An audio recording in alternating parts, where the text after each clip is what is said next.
आज हम बात करेंगे एक ऐसे टॉपिक पर जो हर एनआरआई के लिए बहुत प्रैक्टिकल है। क्या एनआरआई इंडिया में अपने रिश्तेदारों को गिफ्ट भेज सकते हैं और इससे जुड़ी टैक्स और लीगल बातें क्या हैं। हम बहुत ही आसान सी भाषा में समझेंगे कि रूल्स क्या हैं, किन रिश्तेदारों को गिफ्ट टैक्स फ्री मिल सकता है, किन लोगों पर टैक्स लगेगा और पैसे भेजते समय किन बातों का ध्यान रखना है। तो चलिए फिर जल्दी से वीडियो को स्टार्ट कर देते हैं। हाय, मेरा नाम है वर्षा दुबे और आप मुझे देख रहे हैं एनबीटी टेक एड पर।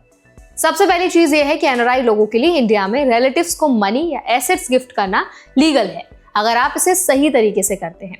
ये इनवर्ड रेमिटेंस यानी विदेश से इंडिया में पैसा भेजने को foreign exchange management act FEMA के तहत रेगुलेट किया जाता है। इसका मतलब है कि पैसा ऑफिशियल बैंकिंग चैनल से भेजा जाए, नेट बैंकिंग या बैंक ट्रांसफर जैसे रूट से। ऐसा करते ही ये ट्रांजैक्शन ट्रांसपेरेंट और लीगल माना जाता है। अब बात करते हैं कि इंडिया के टैक्स लॉ के हिसाब से रिलेटिव कौन कौन होते हैं। इंडियन इनकम टैक्स एक्ट में रिलेटिव की डेफिनेशन काफी क्लियर है। इसमें parents, spouse, children, siblings, grand parents, grand children और इन लॉ शामिल हैं। अगर गिफ्ट इसी कैटेगरी के लोगों को भेजा जाता है तो आमतौर पर वो टैक्स फ्री माना जाता है, किसी अपर लिमिट के बिना।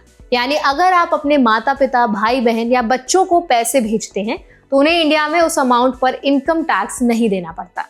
ये बात समझना बहुत जरूरी है कि गिफ्ट टैक्स का कानून इंडिया में थोड़ा अलग है। अगर गिफ्ट पैसे के अलावा कोई एसेट या प्रॉपर्टी भी है तो भी रूल्स वही रहते हैं। प्रॉपर डॉक्यूमेंटेशन जैसे गिफ्ट डीड और रजिस्ट्रेशन जरूरी हो सकते हैं, लेकिन रिलेटिव को मिलने वाला गिफ्ट टैक्सेबल नहीं होता।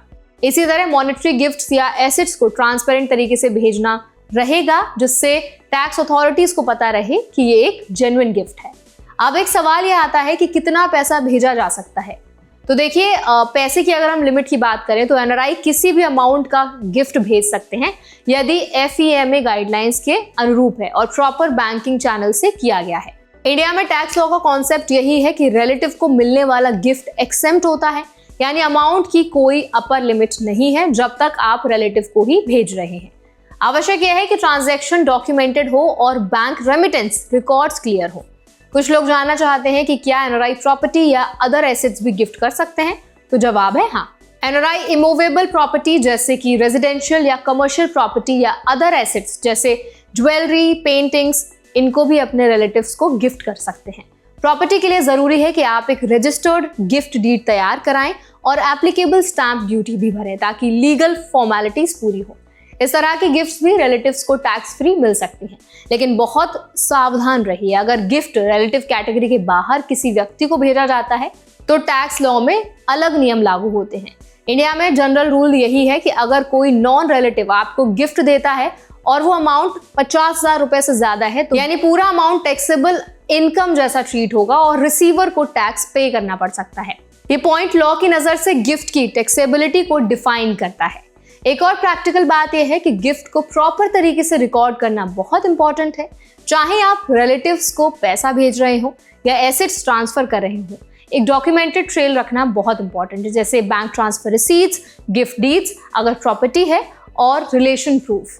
इससे फ्यूचर में किसी टैक्स क्वेरी या बैंक इंक्वायरी के समय आप आसानी से समझा सकेंगे कि ये एक जेन्युइन गिफ्ट था। डॉक्यूमेंटेशन से कंफ्यूजन कम होता है और कंप्लायंस आसान रहता है। अब अगर आप एनआरआई हैं और सोच रहे हैं कि पैसा वापस अपने कंट्री में लाना है या फिर उसको दूसरे यूजर्स के लिए करना है, तो रिकॉर्ड्स क्लियर होना और भी जरूरी हो जाता है। गिफ्ट्स के डॉक्यूमेंटेशन का मतलब ये नहीं है कि सिर्फ टैक्स बचाने के लिए किया जा रहा है, बल्कि ये कंप्लायंस का भी एक पार्ट है। खासकर तब जब अमाउंट बड़ा हो, तब बैंक और टैक्स ऑफिसर्स को ये दिखाना पड़ता है कि गिफ्ट है, इनकम नहीं। कुछ प्रैक्टिकल टिप्स भी हैं जिनका पालन करना हर एनआरआई को ध्यान में रखना इंपॉर्टेंट है। सबसे पहले आपकी जितनी भी मनी है, जितना भी आपके पास पैसा है, उसको हमेशा प्रॉपर बैंकिंग चैनल से ही भेजें। कैश या अनऑफिशियल तरीके से देना फ्यूचर में शक का कारण बन सकता है। दूसरी बात, अगर आप बहुत बड़े अमाउंट भेज रहे हैं तो एक सिंपल गिफ्ट डिक्लेरेशन नोट भी सहायक होता है, जिसमें ये मेंशन हो कि ये गिफ्ट है, गिवर और रिसीवर की डिटेल्स हो और रिलेशनशिप क्लियर हो। ये स्टेप डॉक्यूमेंटेशन को स्ट्रॉन्ग बनाता है। एक कॉमन मिसकंसेप्शन ये भी है कि रेजिडेंट इंडियन पेरेंट्स से एनआरआईज को पैसा मिलने पर भी कुछ टैक्स लगेगा। असल में ये भी रिलेटिव गिफ्ट में आता है और एक्सेम्प्ट होता है। बस डॉक्यूमेंटेशन और बैंकिंग चैनल्स को सही रखना चाहिए। यही कारण है कि कई एक्सपर्ट सजेस्ट करते हैं कि पेरेंट्स को पहले पैसा एनआरओ अकाउंट में रिसीव करना चाहिए और फिर जरूरत के हिसाब से इस्तेमाल करना चाहिए। इससे रिकॉर्ड्स भी साफ रहते हैं और आप पर ऑफिसर्स का आगे जाकर कोई भी शक भी नहीं बनता है। तो आई होप वीडियो आपके लिए हेल्पफुल रहा होगा। अगर वीडियो आपको हेल्पफुल लगा हो तो उसको लाइक करें, शेयर करें। ऐसे और भी अपडेट्स के लिए, वीडियोस के लिए, इन्फॉर्मेशन के लिए हमारे चैनल एनबीटी टेक एड को भी जरूर सब्सक्राइब करें।